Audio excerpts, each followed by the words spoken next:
I'll be very brief, and I have a longer report I hope people will look through. Obviously, the pandemic has had a serious impact on anti-trafficking efforts, on patterns of trafficking, on victims, and on survivors. We know that many children in school have been groomed and are being groomed for exploitation. And the U.S. Federal Bureau of Investigation, or FBI, did issue a very strong warning about this. And a number of NGOs have come up with very good situationally aware efforts to make people, especially parents, knowledgeable about this. I would ask you to continue a couple of things we have done here in the United States. We have educated, and in 2019, I got a law passed called the Frederick Douglass Trafficking Victims Prevention and Protection Act. It provides $430 million over 4 years, and it has a big emphasis on training our children and our educators so that they are situationally aware to avert trafficking situations. We also passed in 2016 International Megan's Law, named after a young girl from my own district, from my own hometown of Hamilton Township, New Jersey. She was murdered and raped in 1994 by a sex offender who lived across the street. Nobody knew that, not her family, not anyone else in the neighborhood.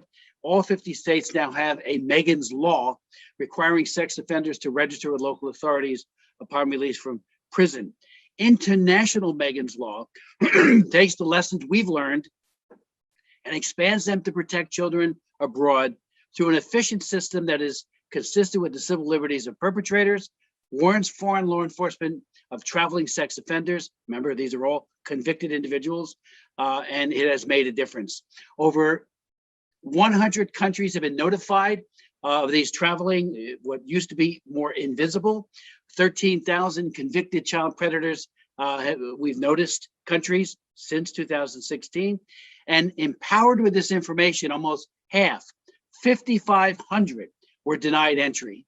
Concerned that some may fail to include their true destination when filing with the U.S. government, and out of abundance of concern for children, International Megan's Law requires that their passports contain the message that the, quote, bearer was convicted of a sex offense against a minor child.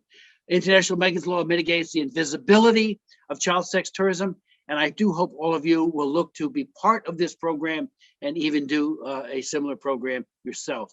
Val Ritchie did a great job, and I spoke at 2 side events during the OSCE Alliance Against Trafficking Conference.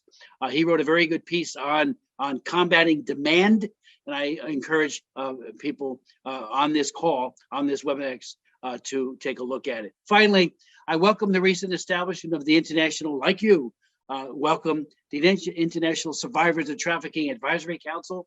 I began working on combating human trafficking back in the mid-1990s.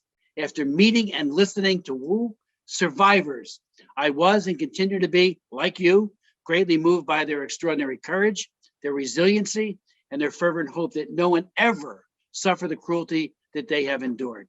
Survivors are the real experts. Their voices inspire, motivate, and inform our policies and make them more effective. I hope that all of you will consider a survivors group in your own countries.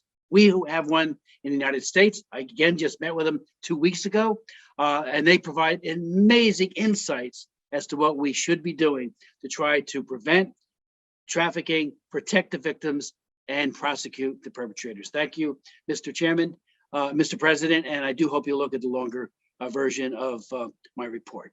Yield back.